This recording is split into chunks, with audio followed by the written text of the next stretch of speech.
할렐루야. 네. 반갑습니다. 이제 오늘 공부를 열심히 잘 하셔서 오늘 종강 예배 드리시는 여러분들 너무나 축하드립니다. 네. 배워주신 우리 목사님들께서도 너무나 감사드립니다. 네. 자, 제가 이 제목 교회 지도자가 창념해야 할 것, 이 디모데전서 4장 13절 이 말씀을 두고 제목이 저에게 너무 부담이 되었습니다. 사실은 조금 제가 보기에는 연륜이 좀 오래되신 분이 이런 말씀을 해야 될 것 같은데 제가 하기에는 좀 부담이 되긴 했습니다. 그리고 제가 크리스천 복음 방송을 하고 있습니다. 이 시간을 통해서 제가 생각나는 게 있다면 지난 제가 집사 때도 저희 목사님들한테 너무 무리하게 했던 거, 말을 좀 함부로 했던 거 이런 게 정말 사죄드리고 싶어요. 입장이 바뀌어지니까 틀리더라. 밑에 집사님들이나 말씀을 좀 함부로 하실 때는 조금 기분이 많이 상하기도 하고 그렇습니다. 그런 걸 봤을 때 제가 잘못을 했던 목사님들께 사죄를 드리겠습니다. 자, 세상에는 어려운 일이 많이 있지만 그 중에서 사람들을 하여금 영적으로 바른 길을 가게 하는 목회자의 길을 가는 것은 참으로 어려운 일입니다.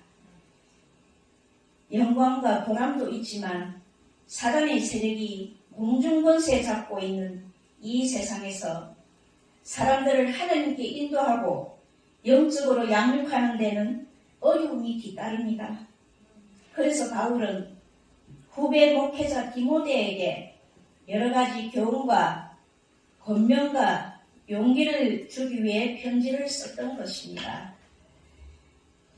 바울은 목회자가 반드시 유념해야 하는 목회 지침과 목회 현장에서 반드시 부딪힐 수밖에 없는 교회 내의 문제들을 어떻게 처리해야 하는가를 본문을 통해 디모데에게 알려주고 있습니다. 창념하다는 주력하다 또는 무엇에게로 마음을 돌리다, 전념하다, 몰두하다, 열중하다, 계속해서 마음속에 간직하다는 의미를 지닙니다. 목회자의 본분이 다른 데 있지 않고 사람들을 하나님의 말씀으로 가르치고 올바로 양육하는 데 있으니 온 몸과 마음, 시간을 거기에 다 쏟아부으라는 것입니다.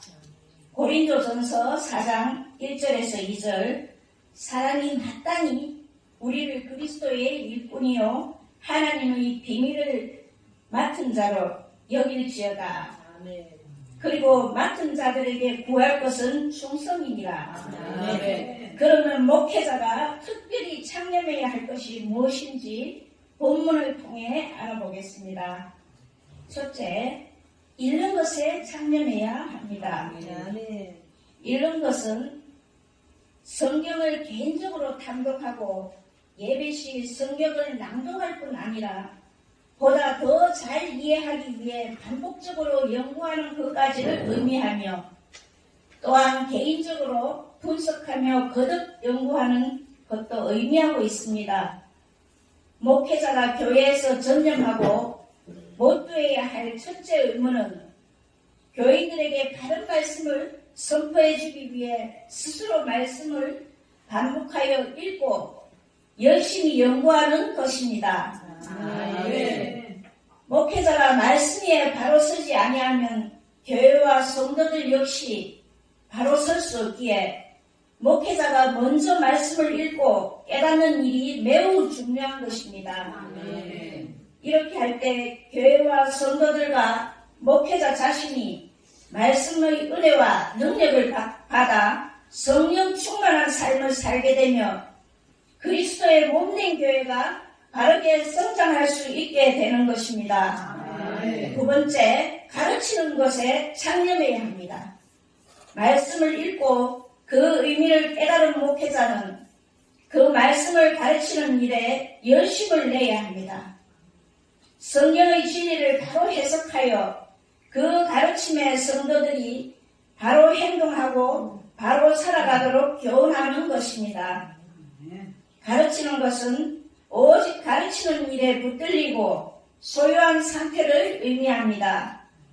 예수님께서도 교사, 선생으로 불려졌으며 마태복음 4장 23절 예수께서 온 갈릴리에 두루 다니사 저희 회당에서 가르치시며 천국 복음을 전파하시며 마태복음 28장 20절 내가 너희에게 분부한 모든 것을 가르쳐 지키게 하라. 가르치는 일을 자주 강조하셨습니다. 그러므로 목회자는 이러한 그리스도를 본받아 그리스도께서 맡겨주신 성도들에게 하나님의 말씀을 항상 부지런히 가르치는 일에 전념해야 됩니다.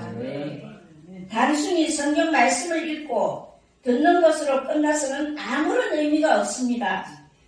그들이 말씀의 진리를 알고 바로 믿으며 생활 속에서 적용되어 삶이 변화가 있고 고쳐지게 할 의무가 목회자에게 있는 것입니다. 가르침이 있어야 성도들이 말씀의 비밀을 깨닫게 되고 또한 다른 전도를 할 수 있게 되는 것입니다. 세 번째, 권하는 것에 창념해야 합니다. 목회자는 자기 자신 스스로를 위해서 있는 것이 아니고 다른 사람을 그리스도의 이름으로 권면하고 말씀으로 충고하며 그리스도의 사랑으로 위로하여 교훈과 희망과 용기를 주는 일에 전념하기 위해 부름받은 존재입니다. 따라서 권하는 일을 열심히 하지 않는 사람은 바른 목회자가 할 수 없습니다. 말씀의 입각에서 소신껏 권면하는 목회자의 사명을 다하지 못하고 이것저것 눈치를 보거나 위축되어서는 오히려 성도들을 잘못된 길로 빠뜨리게 됩니다. 목회자는 권하는 일에 충실해야 하며 성도들은 목회자의 권면에 귀를 기울여야 합니다. 아멘. 그리고 목회자로서 거짓말은 안 해야 됩니다. 사람을 속일 수는 있지만 주님은 보고 계신다는 것을 항상 기억하시길 바랍니다. 또한 자기가 한 말에 책임을 질 수 있도록 최선을 다하시기 바랍니다. 결론을 맺겠습니다. 지금까지 우리는 목회자가 창념해야 할 일에 대해 살펴보았습니다. 이 말씀은 목회자만이 아니라 교회 지도자나 모든 성도들에게 동일하게 교훈을 주는 말씀입니다.